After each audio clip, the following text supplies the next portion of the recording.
Hello friends, तो कैसे हो आप सब। आई होप आप सब अच्छे होंगे। दोस्तों, आज की इस वीडियो में हम VLOOKUP का एक बहुत ही अमेजिंग एग्जांपल सीखेंगे। तो ज्यादा टाइम वेस्ट ना करते हुए चलिए आज का वीडियो शुरू करते हैं।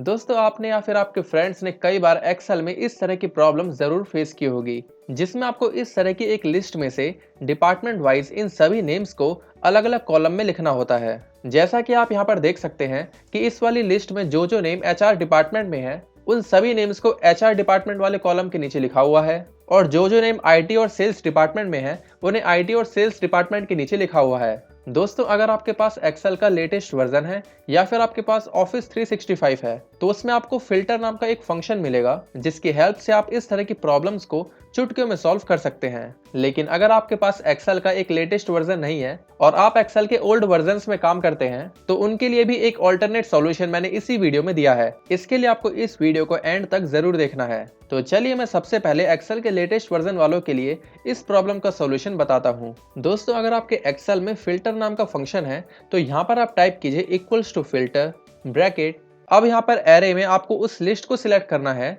जो आपको आउटपुट में चाहिए। अब यहाँ पर हमें, क्योंकि जो लोग HR डिपार्टमेंट में हैं उनके नेम चाहिए ना, तो इसलिए हम यहाँ पर ये जो टीम वाली लिस्ट है ना, हम इस पूरी लिस्ट को इस तरीके से सिलेक्ट करते हैं और इसको F4 की से फ्रीज कर देते हैं इस तरह से। अब यहाँ पर कॉमा लगाइए और इंक्लूड में आपको उस लिस्ट को सिलेक्ट करना है जिस पर आपको फिल्टर लगाना है। अब इसके लिए हमें यहाँ पर इस डिपार्टमेंट वाले कॉलम को सिलेक्ट करना होगा इस तरह से, क्योंकि हमें यहाँ पर जो भी आउटपुट चाहिए वो हमें डिपार्टमेंट वाइज फिल्टर करके चाहिए। इसका मतलब है कि HR डिपार्टमेंट में कौन कौन है, IT डिपार्टमेंट में कौन कौन है और सेल्स डिपार्टमेंट में कौन है। इस तरह से अगर आप इस फंक्शन की जगह पर डेटा टैब में जाकर ये वाला फिल्टर भी लगाते ना, तब भी आप इस डिपार्टमेंट वाले कॉलम पर ही फिल्टर लगाते, तो फिल्टर फंक्शन भी यहाँ पर उसी कॉलम को इंक्लूड करवा रहा है जिस पर आपको फिल्टर लगाना है। अब इसके बाद आपको इसी फंक्शन में इस डिपार्टमेंट वाली रेंज को F4 की से फ्रीज करना होगा इस तरह से, और इसके बाद आपको लगाना है इक्वल्स टू। अब इक्वल्स टू के बाद आपको यहाँ पर वो नेम देना है जिस नेम के बेस पर आपको इस डिपार्टमेंट वाले कॉलम में फिल्टर लगाना है। यानी कि अगर आपको इस डिपार्टमेंट वाले कॉलम में से सिर्फ HR वाले नेम को शो करना है, तो उसके लिए यहाँ पर आपको या तो डबल इन्वर्टेड कॉमा में HR टाइप करना होगा इस तरह से, या फिर आप सिंपली ये जो ऊपर आपने HR लिखा है ना, इस वाले सेल को सिलेक्ट कर लीजिए इस तरह से, और इसको भी F4 की से फ्रीज कर दीजिए इस तरह से। अब यहाँ पर ब्रैकेट क्लोज कीजिए और एंटर।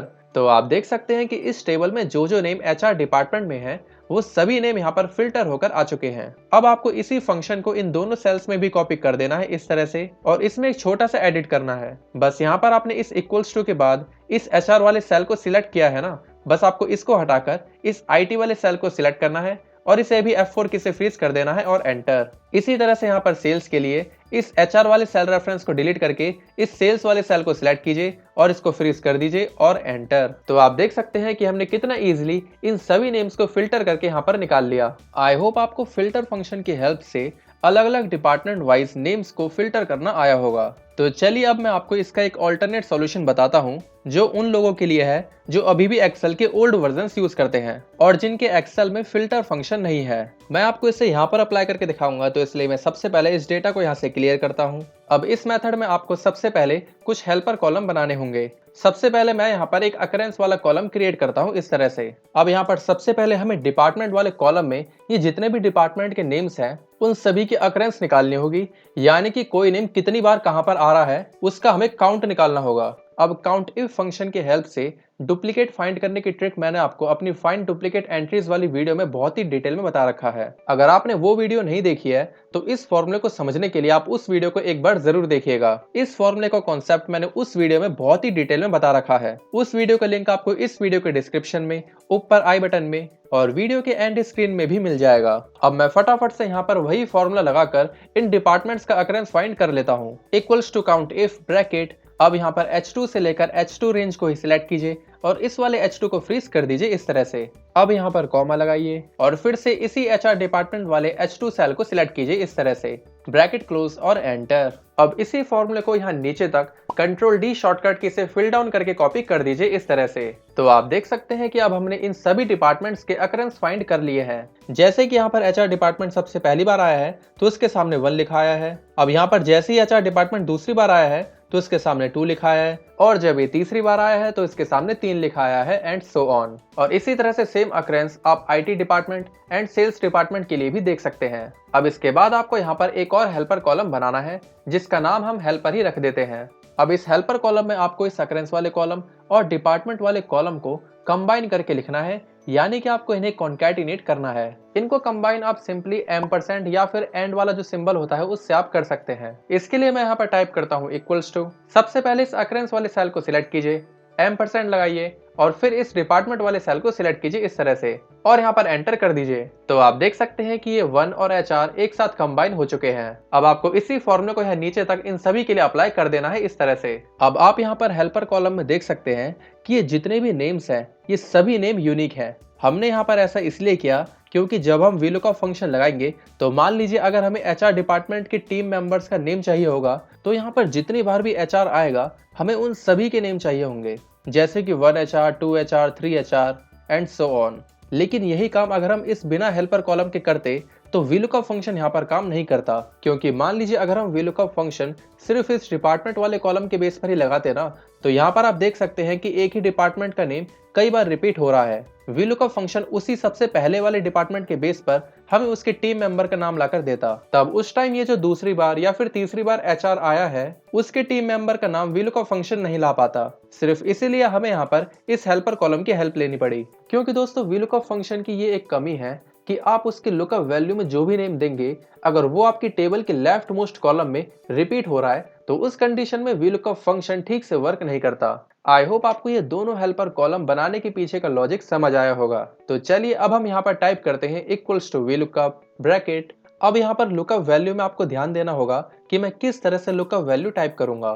दोस्तों यहाँ पर मैं टाइप करता हूँ रो फंक्शन। यहाँ पर रो फंक्शन टाइप करने का लॉजिक ये है कि आप देख सकते हैं कि यहाँ पर हेल्पर वाले कॉलम में ये जितने भी नेम्स हैं उन सब के लेफ्ट साइड में कुछ नंबर्स लिखे हुए हैं जो कि उनके अक्रेंस है। सिर्फ उसी अक्रेंस को हमें इस ऊपर वाले HR डिपार्टमेंट के साथ कॉन्कैटिनेट करना है, ताकि जब हम इस फॉर्मूले को नीचे तक कॉपी करें तो हमें ऑटोमेटिक उन सभी टीम मेंबर्स के नेम मिल जाए जो HR डिपार्टमेंट में है। अब ये रो फंक्शन तो अभी आपको यहाँ पर 2 आउटपुट देगा, जैसा कि आप यहाँ पर देख सकते हैं, क्योंकि हमने ये फॉर्मूला सेकंड रो में लगाया है, लेकिन हमें HR सेकंड नंबर से नहीं फर्स्ट नंबर से स्टार्ट करना है। बस इसीलिए हमें यहाँ पर रो फंक्शन के बाद -1 करना होगा इस तरह से, और ये जो हमने रो -1 करा है इस पूरे को हमें एक ब्रैकेट में करना होगा इस तरह से, ताकि हम इस पूरे रो -1 को एम्परसेंड लगाकर इस ऊपर वाले HR के साथ कंबाइन कर सके इस तरह से। और इस A1 सेल को यहाँ पर आप फ्रीज कर दीजिए F4 की से इस तरह से। अब अगर आप इस पूरे एक्सप्रेशन को सिलेक्ट करके F9 की से इवेल्यूएट करके देखेंगे तो आप देखेंगे कि यहाँ पर आपको 1 HR दिखेगा, जो कि आपको हमारी टेबल के लेफ्ट मोस्ट कॉलम में मिल जाएगा, जो कि हेल्पर कॉलम है। अब यहाँ पर लगाइए कॉमा और टेबल एरे में इस पूरी टेबल को सिलेक्ट कीजिए और इसको फ्रीज कर दीजिए और फिर से लगाइए कॉमा। अब क्योंकि हमें यहाँ पर आउटपुट में टीम मेंबर्स के नेम चाहिए और हमारी टेबल में जो टीम मेंबर्स के नेम है वो थर्ड कॉलम में है 1, 2 एंड 3, तो इसीलिए हम यहाँ पर 3 टाइप करेंगे, कॉमा और एग्जैक्ट मैच के लिए 0, ब्रैकेट क्लोज और एंटर। तो आप देख सकते हैं कि अभी तो हमें सिर्फ 1 HR वाले टीम मेंबर का नाम मिला है, लेकिन जैसे ही मैं इस फॉर्मूले को नीचे तक फिल डाउन करके कॉपी करता हूँ तो आप देख सकते हैं कि जो नेम HR डिपार्टमेंट में थे उन सभी के नेम यहाँ पर आ चुके हैं। अब ये फॉर्मूला वर्क कैसे किया इसे समझते हैं। आपने जैसे ही इस फॉर्मूले को इस नीचे वाले सेल में कॉपी किया तो आप देख सकते हैं कि ये जो रो फंक्शन है इसने भी अपना आउटपुट चेंज कर दिया, क्योंकि अब ये फॉर्मूला थर्ड रो के सेल में लगा है, तो इसलिए रो फंक्शन ने हमको 3 आउटपुट दिया। और अगर आप 3 में से 1 माइनस करोगे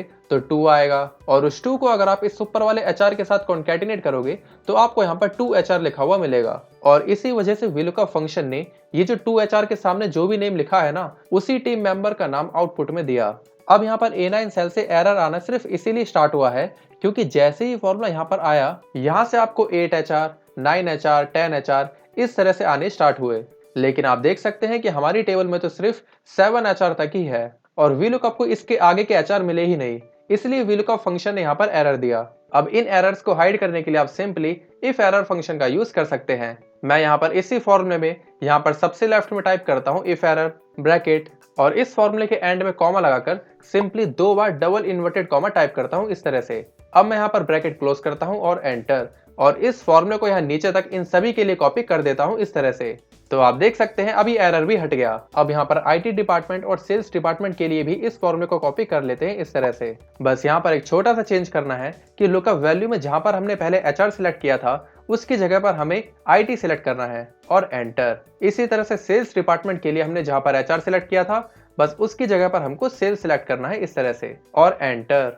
अब इन दोनों फॉर्मूलास को भी हम नीचे तक इन सभी के लिए कॉपी कर देते हैं इस तरह से। अब आप देख सकते हैं कि हमने जो फिल्टर फंक्शन से आउटपुट निकाला था और ये जो हमने VLOOKUP फंक्शन की हेल्प से आउटपुट निकाला है, ये दोनों ही आउटपुट सेम है। अब ये आप पर डिपेंड करता है कि आप इस आउटपुट को किस तरह से रखना चाहते हैं। आप चाहें तो इसको कॉपी करके कहीं पर पेस्ट एज वैल्यू भी कर सकते हैं, जिससे कि फॉर्मूलास की तरफ वर्क ना करके सिंपली टेक्स्ट बन जाएगा। और अगर आप चाहें तो इन दोनों कॉलम्स को भी हाइड कर सकते हैं। इसके लिए आप सिंपली इन दोनों कॉलम्स को सिलेक्ट कीजिए, यहाँ पर राइट क्लिक कीजिए और सिंपली हाइड पर क्लिक कीजिए। तो अब किसी को पता भी नहीं लगेगा कि आपने इसमें हेल्पर कॉलम्स भी ऐड किए थे। आई होप आपको इस वीडियो से इस तरह की प्रॉब्लम्स का एक बेहतर सॉल्यूशन पता लगा होगा। अगर आपको ये वीडियो पसंद आई हो तो प्लीज इस वीडियो को लाइक कीजिए और चैनल को सब्सक्राइब करके बेल नोटिफिकेशन को ऑन कर लीजिएगा, जिससे कि आपको हमारी लेटेस्ट वीडियोस की नोटिफिकेशन सबसे पहले मिल सके। So guys that's all for today, see you in the next video, thanks for watching.